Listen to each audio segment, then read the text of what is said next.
Hi, ఎలా ఉన్నారు అందరూ?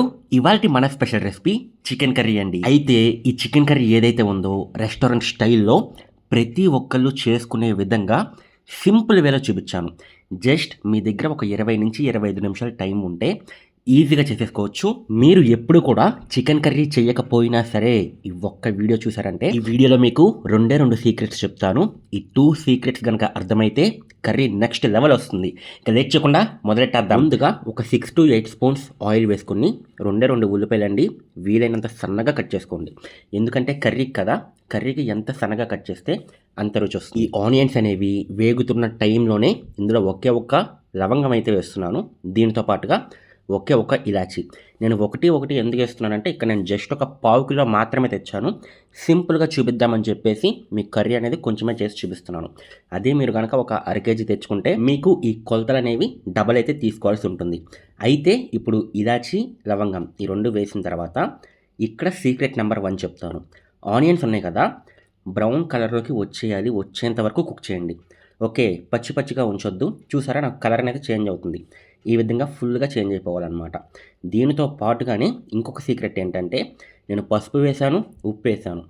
1 స్పూన్ పసుపు వేసుకోండి, ఒకే 1 స్పూన్ సాల్ట్ వేసుకోండి. ఈ 2 వేసి వేపటం వల్ల మంచి రుచి అయితే వస్తుంది కర్రీకి.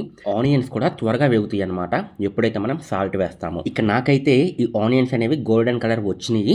వచ్చిన తర్వాత నేను ఒకే ఒక టొమాటో, ఒక 4 మిర్చి వీలైనంత సన్నగా కట్ చేసుకుని నేనైతే వేసుకొని అవి కూడా వేపేశాను. ఇవి వేగుతున్న టైంలోనే ఒకే 1 స్పూన్ అల్లం వెల్లుల్లి పేస్ట్ కూడా వేశాను. పచ్చివాసన పోయేంత వరకు ఒక 2 నిమిషాలు లో ఫ్లేమ్లో బాగా తిప్పుతూ వేపుకోండి. ఈ వెజిటేబుల్స్ అన్నీ కూడా ఒక 5 నిమిషాలు బాగా కుక్ చేసిన తర్వాత మనం తెచ్చుకున్న చికెన్ ఏదైతే ఉందో ఒక 2-3 సార్లు బాగా క్లీన్ చేసేసుకుని బాగా వాష్ చేసుకుని ఇందులో అయితే వేస్తామన్నమాట. ఇప్పుడు మనం ఏవైతే వేపుకున్నామో ఆనియన్ కానీ టొమాటో కానీ ఇవన్నీ కూడా చికెన్కి పట్టే విధంగా బాగా కలుపుకోవాలి. ఒక 3-4 నిమిషాలు లో ఫ్లేమ్లో ఉంచుకొని బాగా కలుపుకోండి. చూసారా ఆయిల్ మొత్తం కూడా మన చికెన్కి అయితే పట్టేసిందనమాట.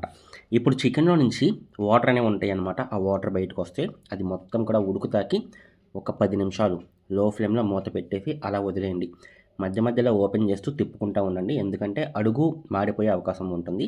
మధ్యలో తిప్పుకుంటూ ఉంటే మీకు ఎక్కడ కూడా మాడదు, మొత్తం కూడా బాగా ఉడికిద్ది అనమాట. ఒక 10 నిమిషాలు ఉడికించిన తర్వాత ఇంకా ఇందులో మసాలాస్ చూద్దాం. 2 స్పూన్స్ కారం వేశాను, 2 స్పూన్స్ సాల్ట్ వేశాను. ఈ రెండింటితో పాటుగా ఇది chicken masala 1 spoon chicken masala అయితే వేశాను, 1 స్పూన్ గరం మసాలా వేశాను. ఈ రెండింటితో పాటుగా 1 స్పూన్ ధనియా జీరా మిక్స్ అనమాట. మీ దగ్గర ధనియా జీరా మిక్స్ లేకపోతే నార్మల్గా మిక్సీలో 1 స్పూన్ ధనియాలు, 1 స్పూన్ జీరా ఈ 2 వేసేసి మిక్సీ పట్టేయండి, అయిపోతుంది. ఓకే, ఇప్పుడు మనం వేసిన మసాలాస్ అన్నీ కూడా బాగా కలిసే విధంగా బాగా కలిపేసుకుందాం. ప్రతి ముక్కకి కూడా మనం వేసిన మసాలా మొత్తం కూడా పట్టే విధంగా బాగా కలిపేసుకుని ఇప్పటికి మనం 10-15 నిమిషాలు కుక్ చేసాం కదా. ఇక ఫైనల్గా దీనికి ఒక సీక్రెట్ ఉంది, అది చెప్తాను. దానికంటే ముందు కరివేపాకు ఒక 10-15 ఆకులు కరివేపాకు కూడా వేసేసుకుని ఒక్కసారి మొత్తం అంతా బాగా కలిసే విధంగా బాగా కలిపేసుకుని ఇంకా లాస్ట్ సీక్రెట్ అన్నా కదా, వాటర్ అనమాట. ఒక గ్లాసుడు వాటర్ పోసుకుని లో సెగలో ఒక 15-20 నిమిషాలు మళ్ళీ ఉడికించాలి. ఇప్పటి వరకు మనం కుక్ చేసాము. ఒక 15-20 నిమిషాల వరకు మొత్తం మసాలాస్ అన్నీ వేస్తూ కుక్ చేసాం. ఇంకా ఇది ఫైనల్ పార్ట్ అనమాట. ఒక గ్లాస్ వాటర్ పోసుకొని బాగా కలిపేసుకుని మొత్తం మన మసాలా మొత్తం కూడా వాటర్లో కలిసే విధంగా బాగా కలిపేసి ఫైనల్గా ఉంటే కసూరి మేతి ఒక స్పూన్ అయితే వేసుకోండి. మంచి స్మెల్ అయితే వస్తుంది, టేస్ట్ కూడా చాలా బాగుంటుందన్నమాట. ఇంకా ఇదంతా కూడా బాగా ఉడకాలి. ఒక 15-20 నిమిషాలు లో సెగలో ఉంచేసి అలా ఉడికిచ్చేయండి. వాటర్ మొత్తం కూడా దగ్గరికి వచ్చేయాలన్నమాట. పులుసు అనేది బాగా చిక్కపడాలి. చూసారా 15-20 నిమిషాలు అయిపోయిన తర్వాత ఇంకా మన కర్రీ అనేది రెడీ అయిపోయినట్టే.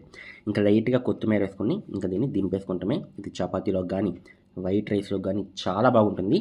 మరి నచ్చిందా? మీరు ట్రై చేసి మీకు ఎలా వచ్చిందనేది కామెంట్ సెక్షన్లో చెప్పడం మర్చిపోవద్దు. వీడియో నచ్చితే కనుక లైక్ చేయండి. కొత్తగా ఎవరైనా చూస్తుంటే ఛానల్కి సబ్స్క్రైబ్ చేసుకోండి. అలాగే చాలామంది కేక్ రెసిపీస్ అడుగుతున్నారు, కింద డిస్క్రిప్షన్లో నేనైతే ఇస్తున్నాను. ఆల్రెడీ 2-3 కేక్స్ అయితే మనం చేసాం, చూడండి. మరి నెక్స్ట్ వీడియో కలుసుకుందాం. బాయ్.